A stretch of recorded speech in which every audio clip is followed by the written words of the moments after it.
It's 7:30 in the evening across India. I am Tanvi Taneja, live from New Delhi. You're watching DD India Global. We'll bring you the day's big stories from across India and the world. Joining me shortly from Washington, D.C. will be my colleague Caroline Malone. Coming up in the next 30 minutes. Israel and Hamas set to swap hostages and prisoners as part of the truce deal. Egypt's mediation efforts set to yield in the release of 12 Thai hostages and 13 Israelis, including women and children. Israel-Hamas conflict increases the risk of Islamist attacks in Europe, say security officials. Britain, Germany and France increase surveillance of Islamist terrorists. China grapples with respiratory illness spike. Hospitals in Beijing, Liaoning report of long waits. Former Paralympian Blade Runner Oscar Pistorius granted parole a decade after killing his model girlfriend.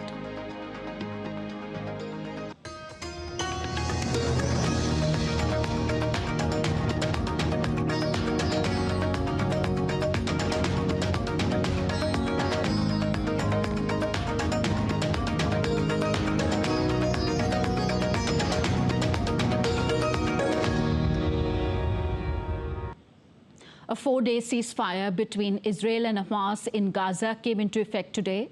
This is the first pause in the 48-day-old conflict. Dozens of Israeli tanks were seen moving away from the Gaza Strip as the temporary truce began. A total of 50 Israeli hostages will be released in return for 150 Palestinian prisoners over the next 4 days. Spain's Prime Minister Pedro Sánchez has said that the current ceasefire is not enough and that there is a need for a permanent ceasefire. Necessary to establish a lasting humanitarian ceasefire to reverse the catastrophic situation that the people of the Strip are going through. And my country, Spain, will continue to call for a lasting humanitarian ceasefire and will continue to work to offer a horizon of peace and prosperity to this beautiful region. Meanwhile, 8 trucks have entered Gaza from Egypt via the Rafah border crossing as part of this temporary truce. Several children were seen jumping on a moving aid truck to take water bottles as the vehicle approached the Rafah crossing.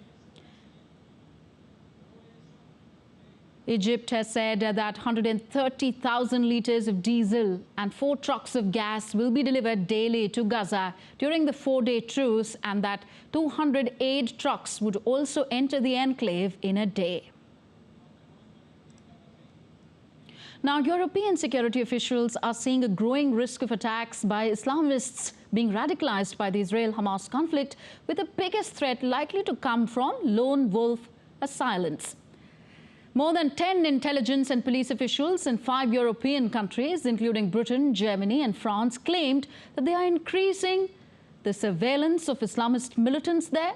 2 Islamist terrorist attacks in France and Belgium last month killed 3 people. Austria, Slovenia and Bosnia-Herzegovina have raised their terrorism threat levels as well. Italy has reimposed border controls with Slovenia, citing the risk of militancy.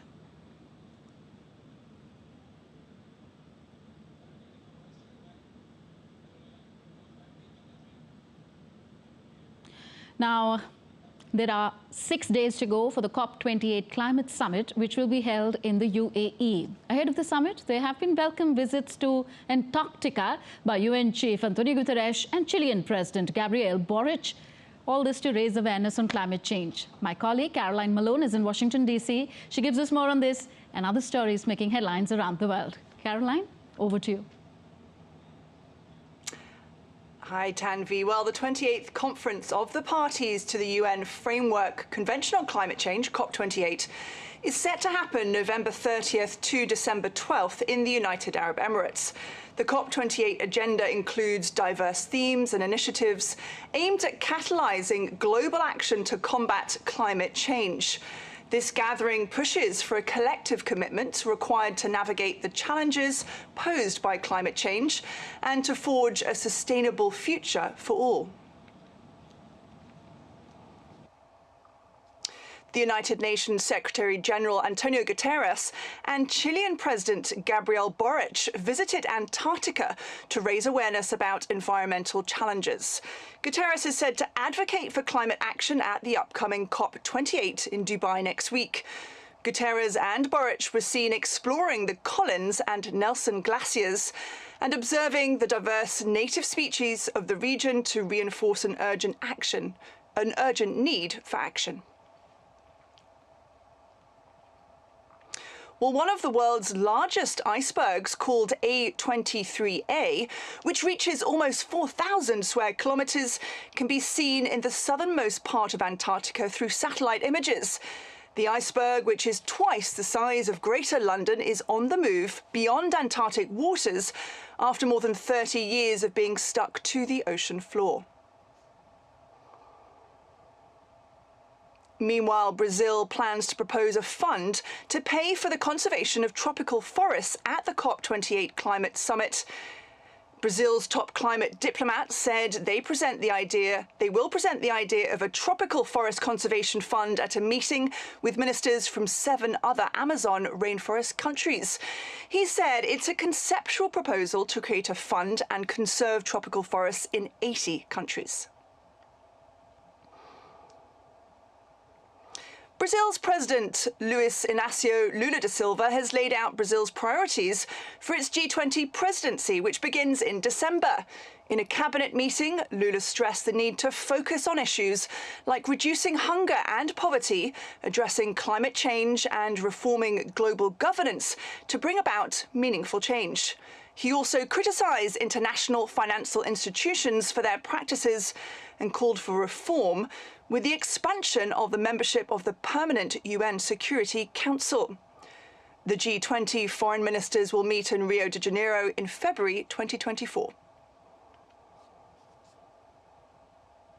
The German Interior Ministry has announced that residence permits of refugees from Ukraine who fled the war and received protection status in Germany will be extended until March 2025. That means that those affected do not have to apply for an extension of their residence status, and no associated appointments with the immigration authorities are necessary.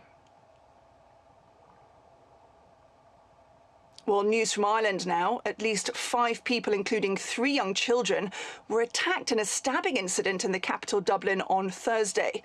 Prime Minister Leo Varadkar said the police had detained a suspect.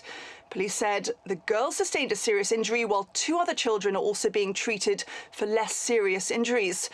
Police added that 2 other people are also being treated for serious injuries.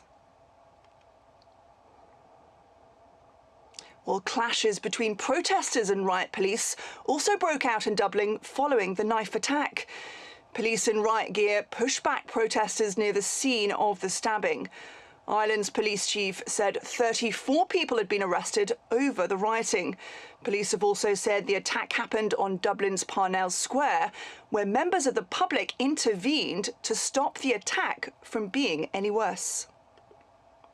Advice is that it is safe to come into the city.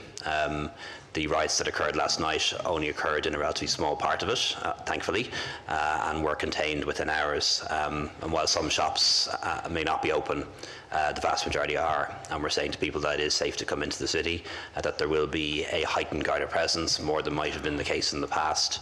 And if we believe that there is a threat, then that advice will change.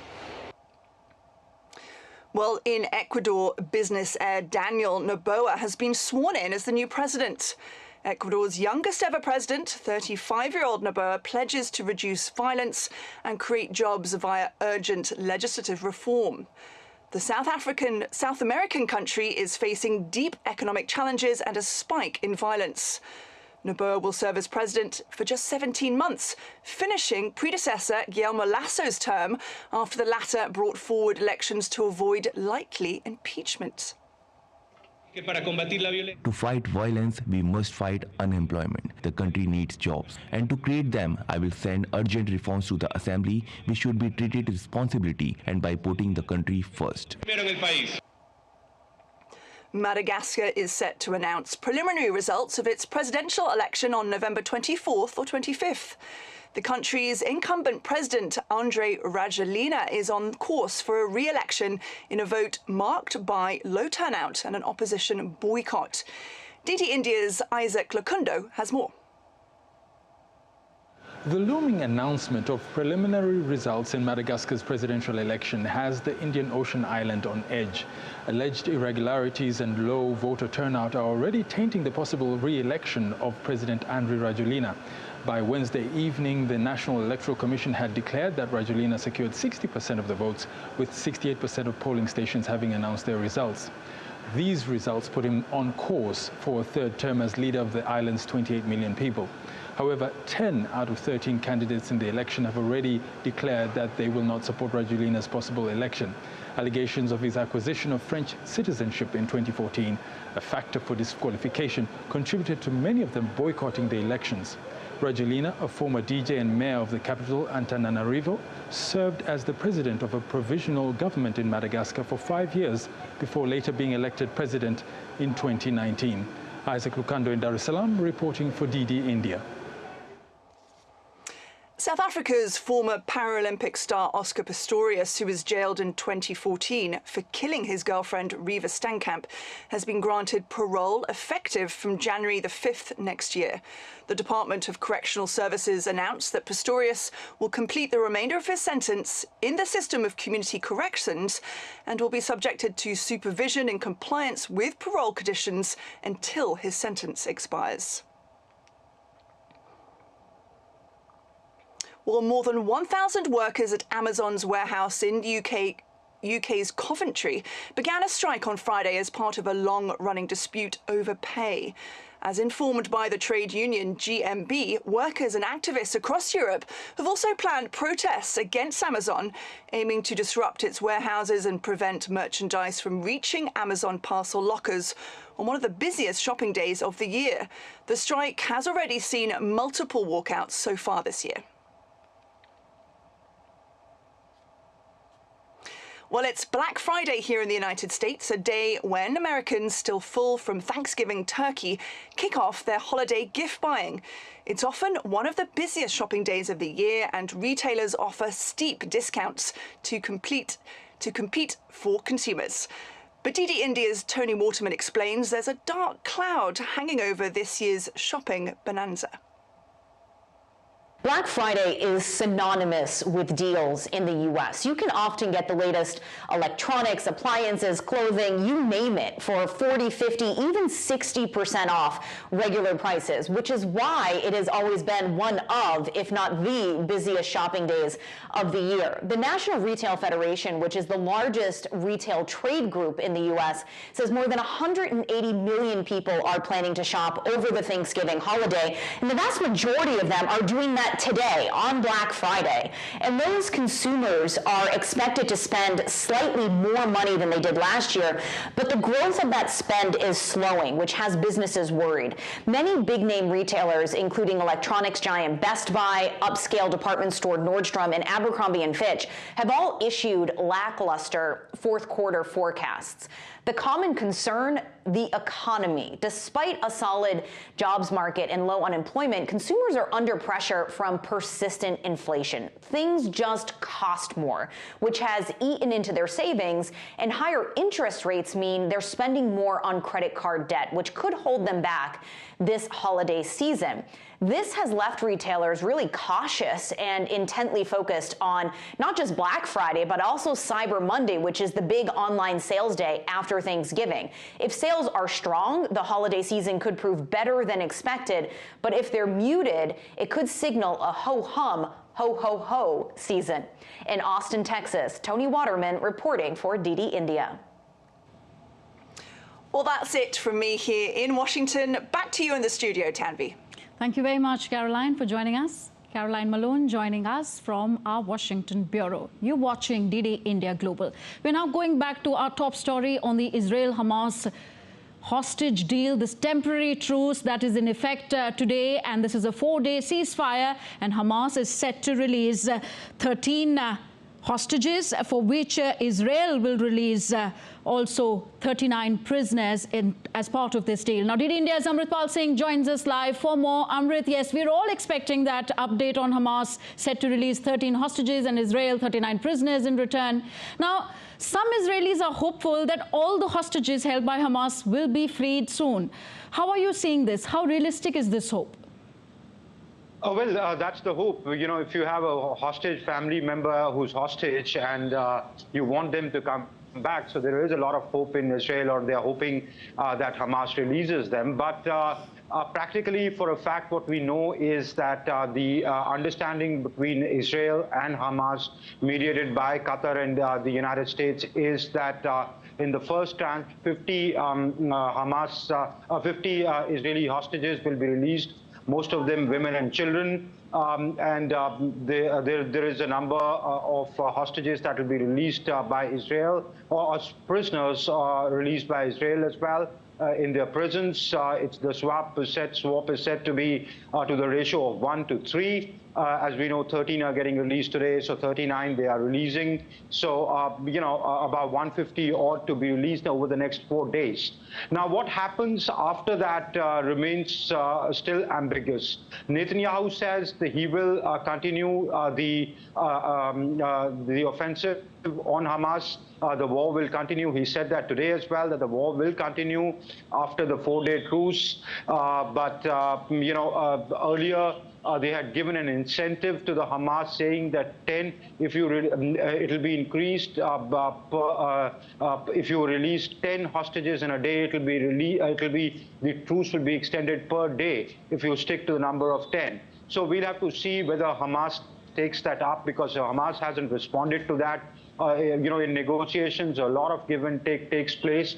So right now, the focus is on the first 4 days, getting 50 people out, and what will happen after that, because both sides have upped the rhetoric, upped the ante. The rhetoric is high, but hectic negotiations are still on. The Mossad chief is talking to the Qatari Prime Minister, the Turkish Foreign Minister, the Turkish intelligence chief, the Egyptian intelligence chief, the American CIA director, William Burns. You know, everybody is Greg McGirt, the White House Middle East coordinator, all are involved. So there are hectic negotiations on. We'll have to see. But today, the truce came into effect at 7 this morning by Israeli time at about 10:30 a.m. Indian Standard Time. And this afternoon, that's 4. That means our 7:30 in India, Indian Standard Time 7:30. The first exchange was supposed to happen. We are waiting for that to happen, Tanvi. Okay, Amrit, you talk of Qatar's mediation efforts, and for that matter, Turkey and Egypt as well. Do you think, or do you see the possibility of talks quietly continuing on how to end the hostilities? Oh, the talks are continuing. The talks, the back-channel talks are continuing. They are continuing on 2 things. One, you know, everybody's, the Western world is talking to Benjamin Netanyahu. They're talking to the Arabs, Arab countries, to see that if they can, you know, press upon Hamas to, you know, release all hostages, because Israel has put 2 conditions. One, you release all hostages. Second, it says the objective of his war is to decimate Hamas. Now, you know, while the pressure is on Israel as well, but Israel right now is saying that it will not go in for a long-term ceasefire unless it achieves its military objective. It has agreed for a temporary halt of 4 days at the moment, which could be extended for release of hostages. But then it's very complicated, Tanvi, because if Hamas releases all hostages, what bargaining chip do they have with the Israelis? Yes. You know, so it will depend upon, you know, at which point, what is the meeting point where they agree that, okay, this much is enough and we can do that later. But right now, talks are very much on. We'll have to see what fruit they bear, Tanvi. Yes, for now, we're all hoping for this first group of Israeli hostages to be released, and of course, this swap deal coming to fruition so that we can expect more hostages to come out alive soon. Thank you very much, Amritpal Singh, for joining us in DD India Global. Still to come on the show. Qatar court accepts India's appeal against death penalty to 8 former Navy personnel. Next hearing soon.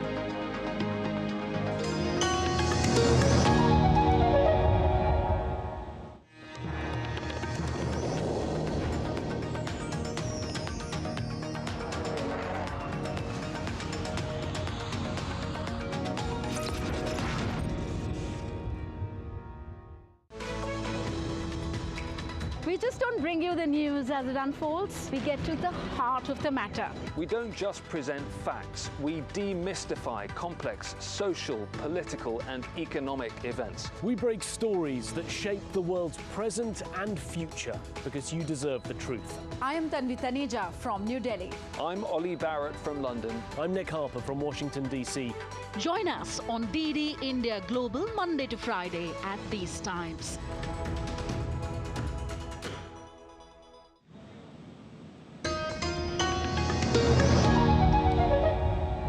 Welcome back. You're watching DD India Global. I am Tanvi Taneja.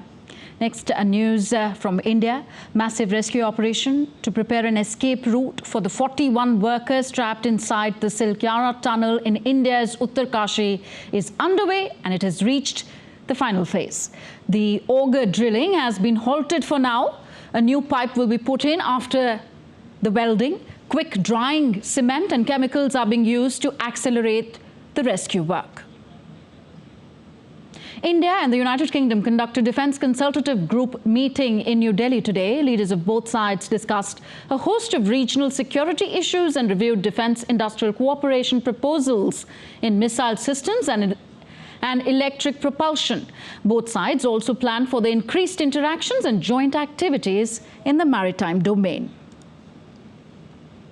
Earlier, UK counterpart David Williams laid wreath at the National War Memorial in New Delhi and paid homage to the brave hearts.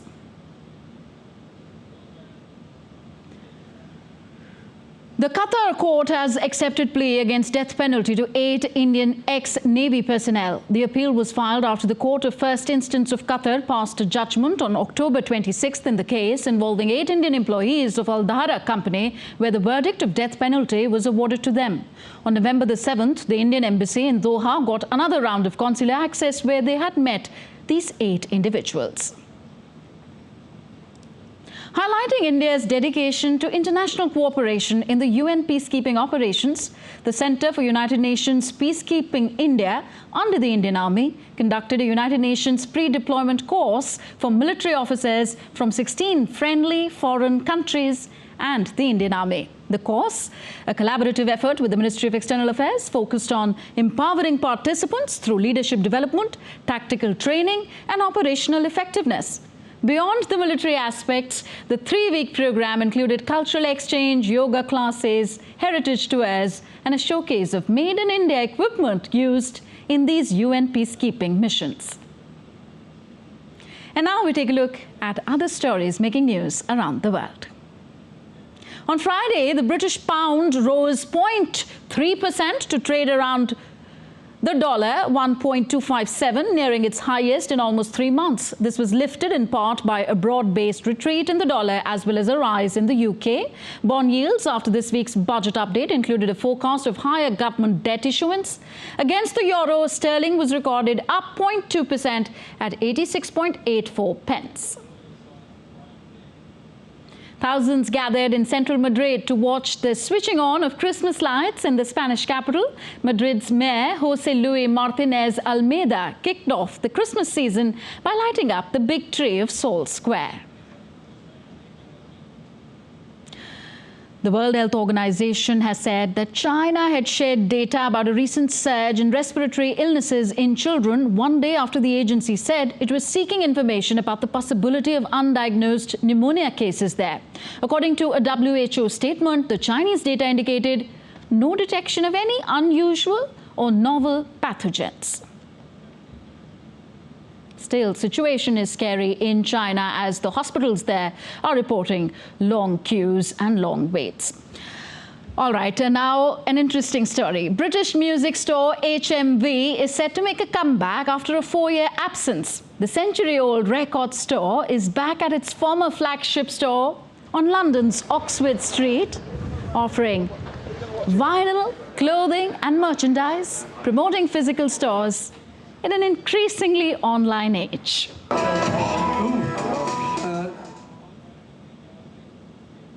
That's all in this edition of DD India Global. Do let us know your thoughts on the news of the day. You can connect with us on Facebook, X, formerly Twitter, and Instagram at DD India Live. You can also find us online at ddindia.co.in. We will be back as the news breaks here on DD India. I'm Tanvi Taneja from my entire team in New Delhi. Thank you for watching. Namaskar.